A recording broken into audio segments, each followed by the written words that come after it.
Good morning বন্ধুরা। আজ সকালবেলাতেই এসেছিলাম কাপড় মেলতে, আর কাপড় মেলতে এসে দেখছি বৃষ্টি পড়ছে টিপটিপ করে, আর চারিদিকে হালকা হাওয়া দিচ্ছে, আর ওয়েদারটা ছিল খুবই ঠান্ডা ঠান্ডা। আর দুদিন আগেই সবে সবে গরম পড়েছে, তার মধ্যেই শুরু হয়ে গেল ঠান্ডা আর বৃষ্টি। খুব ভালো লাগছিল, তাই মনে মনে চিন্তা করছিলাম যদি বিকালে বৃষ্টি না পড়ে তাহলে একটু ঘুরতে যাওয়া যাবে। তো সেটাই ভাবলাম তোমাদের দাদাভাইকে বলি। তারপরেই নিচে নেমে যাচ্ছিলাম, তার আগে একবার ভাবলাম যে দেখি গাছে লঙ্কাগুলো ধরেছে কিনা। তো দেখলাম অনেকগুলো কিন্তু লঙ্কা ধরেছে। এদিকে বিকেল হয়ে গেল বলে আমরা সবাই মিলে রেডি হয়ে নিয়েছি, আর মেয়েকেও রেডি করে দিয়েছি। আর মেয়েও ঘুরতে যাওয়ার নাম শুনে কিন্তু খুব খুশি হয়ে গেছে।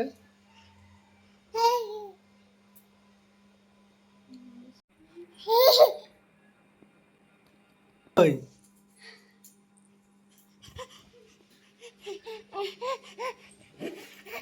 নিচে এসে যখন বেরোচ্ছিলাম মিষ্টিকে না নিয়েই চলে যাচ্ছিলাম, আর মিষ্টি কি করছিল।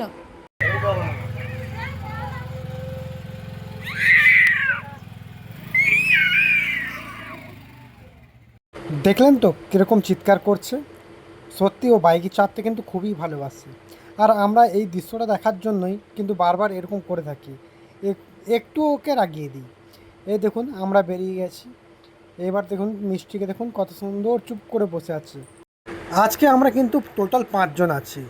আমি আর 2 মামার ছেলে আর মিষ্টি আর মিষ্টির মা। এইটা দেখছেন একটা আশ্রম। এখানে ছোটোখাটো কোনো একটা অনুষ্ঠান হচ্ছে, যদিও খুব একটা ভিড় হয় না, কিন্তু খুবই পুরনো আশ্রম। এখন আমরা চলে এসেছি লালগঞ্জ মোড়ে। আর এই মন্দিরটা দেখুন নতুন নির্মাণ হয়েছে, খুবই সুন্দর। এইবার হয়তো আপনারা ভাবতে পারেন যে কোনো একটা পাহাড়ের দিকে যাচ্ছি। এটা কিন্তু পাহাড় নয়, আমরা যাচ্ছি কোল মাইন্স দেখতে। আপনারা কিন্তু অনেকেই সিনেমাতে কোল মাইন্স দেখেছেন, হয়তো সবার ভাগ্য হয়ে ওঠে না সরাসরি দেখার। তাই আজকে ভাবলাম যে একটা কোল মাইন্সের ভিডিও দেখাই, তার সাথে দেখাবো একটা মন্দিরের ভিডিও। সেই মন্দিরটা কিন্তু পাহাড়ের চূড়ার মধ্যে অবস্থিত। পাহাড়টা খুব একটা উঁচু নয়, ছোট পাহাড়। যাক, পাহাড়ের কথা আমি পরে আসছি, আর মন্দিরের কথা পরে আসছি। আশেপাশে দেখুন কত সুন্দর গাছপালা। এই কোল মাইন্সেও কিন্তু গাছপালা লাগাবার নিয়ম আছে। আর সামনেই একটা খড় বোঝাই করা গাড়ি অকেজো হয়ে পড়ে আছে। আর দেখতে দেখতে এগিয়ে চলে এসেছি কোল মাইন্সের দিকে। দেখুন কোল মাইন্সের ভিডিওটা দেখাচ্ছি। কোল মাইন্স সাধারণত দু রকমের হয়, একটা হচ্ছে ওপেন পিট, আর একটা হচ্ছে যেটা আন্ডারগ্রাউন্ড। এইটা হচ্ছে কিন্তু ওপেন পিট। এই ওপেন পিট বলা হয় যেহেতু এটা খোলা আকাশের নিচে বলে।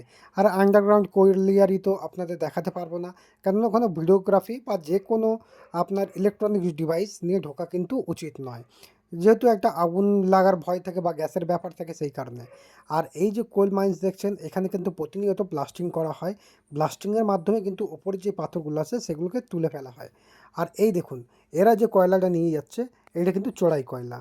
এরা কিন্তু চুরি করে নিয়ে যাচ্ছে, এদের কাছে কোনো কিন্তু পারমিশন থাকে না কয়লা নিয়ে যাওয়ার। যেহেতু এখানে কোনো গার্ড নেই, ওই কারণে হয়তো কয়লা নিয়ে যাচ্ছে। যাই হোক, সেটা তাদের ব্যাপার। এবার আমি একটু নিচে যাওয়ার চেষ্টা করব, দেখাবার চেষ্টা করব ভালো করে ভিডিওটা। দেখুন, আশা করি আপনাদের খুবই ভালো লাগবে। আর এই যে কোল মাইন্স দেখাচ্ছি এই কারণে, এই কোল মাইন্স ঘিরে কিন্তু নানান রকম সিনেমা রয়েছে। সেই হিন্দি থেকে বাংলা, আবার যেই সব সাউথ ইন্ডিয়ান সিনেমা হয় সেগুলোতে কিন্তু কোল মাইন্স প্রায় দেখানো হয়। আর এই যে দেখছেন পাথরগুলো যেগুলো গুঁড়ো গুঁড়ো হয়ে পড়ে আছে, সেগুলো কিন্তু ব্লাস্টিংয়ের মাধ্যমেই ভাঙা হয়। ব্লাস্টিং করা হয় এই আপনার এক্সপ্লোসিভ দিয়ে। এক্সপ্লোসিভ বলতে বোঝায় এই ডায়নামাইট, সেইগুলো নয়। ডায়নামাইট দিয়ে কিন্তু এই ব্লাস্টিংগুলো করা হয় না, এগুলো করা হয় এক ধরনের এক্সপ্লোসিভ থাকে লিকুইড টাইপের। সেটা হয়তো আপনাদের জানার কথা না, যেহেতু আমি এই লাইনে থাকি বলে আমি জানতে পারি। আর এই দেখছেন কয়লা সিম কত চওড়া। এই কালো কালোগুলো দেখছেন সেগুলো কিন্তু কয়লা, আর ওপরেগুলো সাদা সাদা সেগুলো পাথর। সেগুলো কিন্তু মানে ধস বেয়ে নিচে পড়েছে। আর এই দেখুন মেশিনগুলো চলছে, দেখতে কিন্তু খুব অপূর্ব লাগছে। আর এই দেখছেন যেইগুলো ঘরের মতো, সেগুলো কিন্তু কয়লা চুরি করে নেওয়া হয়েছে। অর্থাৎ যারা চুরি করে তারা ওইখানে সন্ধ্যের সময় বা রাতের দিকে এসে কয়লা চুরি করে নিয়ে যায়। আপনারা কিছুদিন আগে একটা সিনেমা দেখেছেন হয়তো, অক্ষয় কুমারের মিশন রানিগঞ্জ। সেইটাও কিন্তু আগে আন্ডারগ্রাউন্ড ছিল, এখন কিন্তু ওপেন হয়ে গেছে, মানে এরকমই হয়ে গেছে। হয়ে গিয়ে কিন্তু বন্ধও হয়ে গেছে, কেন তার আর সীমানা নেই বা এরিয়া নেই। আর এই দেখুন কয়লার সিমটা দেখুন কত চওড়া। এরপরেও কিন্তু অনেক সিনেমা হয়েছে বলিউডের, সেটি কিন্তু আমাদের এইসব কোল মাইন্স এরিয়াতেই হয়েছে। যেমন আপনারা গুন্ডে সিনেমা দেখেছেন হয়তো, সেগুলো কিন্তু এই অঞ্চল থেকেই তৈরি করা হয়েছে। অনেক অনেক সিনেমা আছে যেগুলো আমাদের এই আসানসোল রানীগঞ্জ এরিয়া থেকেই তোলা হয়। এমনকি দেবেরও একটা সিনেমা রিসেন্ট দেখা যাচ্ছে, সেটাও কিন্তু এই কোল মাইন্স থেকেই তোলা হয়েছে। আর এই দেখছেন জলটা কিন্তু খুবই পরিষ্কার আর স্বচ্ছ। আর চারিদিকে দেখুন ঘাসগুলো কত বড় বড় হয়ে গেছে, এইগুলো কিন্তু আমার হাইটের থেকেও বেশি। আর এখানে কিন্তু পোকামাকড় থাকার একটা চান্স থাকে, যেহেতু এইখানে এখন ওয়ার্কিং টু স্টপ আছে। কিছুক্ষণের মধ্যে আমরা চলে এলাম এক মন্দিরের সামনে।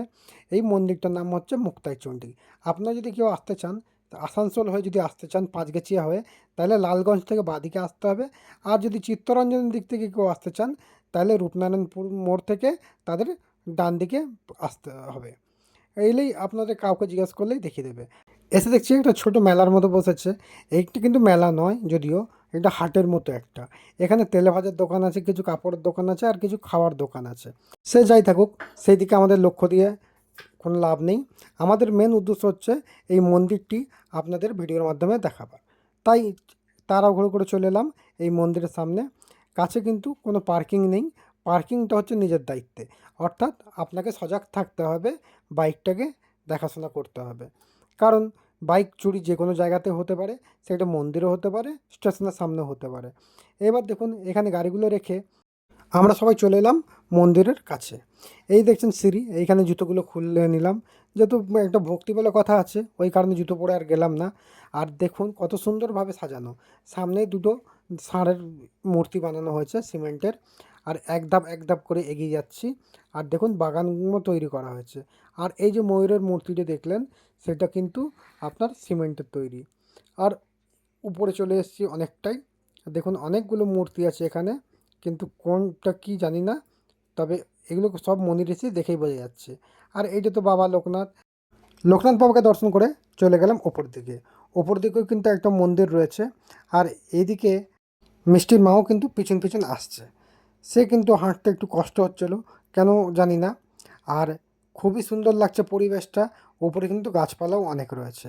আর ওপরে রয়েছে একটা হনুমানজির মন্দির। আর দেখুন সেই মন্দিরের কাছেই আমি নিয়ে যাচ্ছি প্রথমে। এই মন্দির কিন্তু আমি কিন্তু অনেকবারই এসেছি, আপনাদের দিদিভাইও কিন্তু অনেকবার এসছে। আর এখান থেকে কিন্তু দৃশ্যটা কিন্তু খুবই সুন্দর লাগে, চারিদিকটা দেখা যায়, দেখতে পাচ্ছেন কত সুন্দর লাগছে না? আমার তো খুবই ভালো লাগে। আর যখন কাজ করতাম তখন কিন্তু এখানে আসতাম না, মানে আসতাম না এই কারণে কাজের মাথায় থাকতাম তো তাই। আর এইখানে মন্দিরটা কিন্তু খুবই চমৎকার লাগছে দূর থেকে।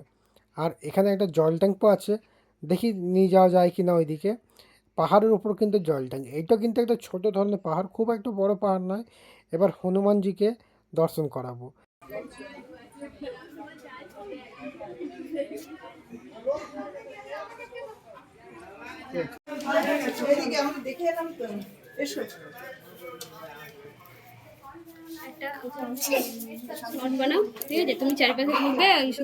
এই মুক্তাচণ্ডী মায়ের মূর্তিটা আপনাদের দেখাচ্ছি, কেননা তখন দেখাতে পারিনি, যেহেতু ওখানে তখন তালা বন্ধ ছিল। আর এই যে ওপর থেকে দেখাচ্ছি, এটাই মায়ের মুক্তাচণ্ডী। এবার হচ্ছে নেমে যাওয়ার পালা, আস্তে আস্তে নামবো। আর খুব চারদিকটা কিন্তু খুবই সুন্দর লাগছে। আর যেহেতু মেঘলা আকাশ, খুব সুন্দর লাগছে চারদিকটা। আর একটা ঠান্ডার আমেজ আছে, সেই কারণে একটু তাড়াতাড়ি বাড়ি যেতে হবে, কেন সাথে মিষ্টি আছে। ওর কিন্তু একটুতেই ঠান্ডা লেগে যাবে। আর ওকে একটু নিয়ে উপরে আরেকবার যাচ্ছি, যেহেতু আমার জায়গাটা ছেড়ে যেতে মন করছে না। ওকে একটু খেলাই, এই ময়ূরগুলোকে দেখাই, দেখি ও কী করে।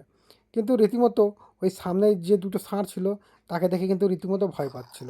এখানেও কিন্তু সেই একই জিনিস, ও কিন্তু হাত দিতে চাইছে না, খুবই ভয় পাচ্ছে।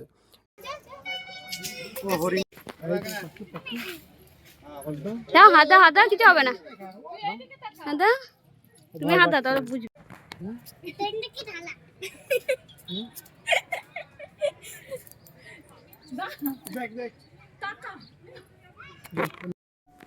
একবার আপনারা মিষ্টিকে দেখুন, ও কিন্তু আমার কোল ছেড়ে কারোর কোলে যেতে চাইছে না, শুধু একমাত্র ওর মায়ের কোলে। এবার আমরা যাব বলে আমি মিষ্টিকে ওর মায়ের কোলে দিয়ে দিলাম। এবার আমরা যাচ্ছি নিচের দিকে, অর্থাৎ বাড়ির দিকে। আশা করি আপনাদের মন্দিরটি খুবই ভালো লেগেছে। আমার তো খুবই ভালো লেগেছে। আপনাদের কেমন লেগেছে সেটা কিন্তু নিশ্চয়ই জানাবেন। এবার কিন্তু ওপর দিক থেকে নিচের দিকটা দেখুন কত সুন্দর লাগছে। এবার ভাবুন, ভিডিওতে যদি এত সুন্দর লাগে, বাস্তবে তা কত সুন্দর লাগবে, তাই না? এবার এইদিকেও কিন্তু ময়ূরের মূর্তি রয়েছে, এইদিকেও কিন্তু ময়ূরের মূর্তি রয়েছে। নিচের দিকে নামছি আস্তে আস্তে। আর ওই দেখুন টাওয়ার লাইট যেটা, সেটা রীতিমতো জ্বলে উঠেছে, অর্থাৎ সন্ধে যে লেগে যাচ্ছে তারই জানান দিচ্ছে ওই টাওয়ার লাইটটি।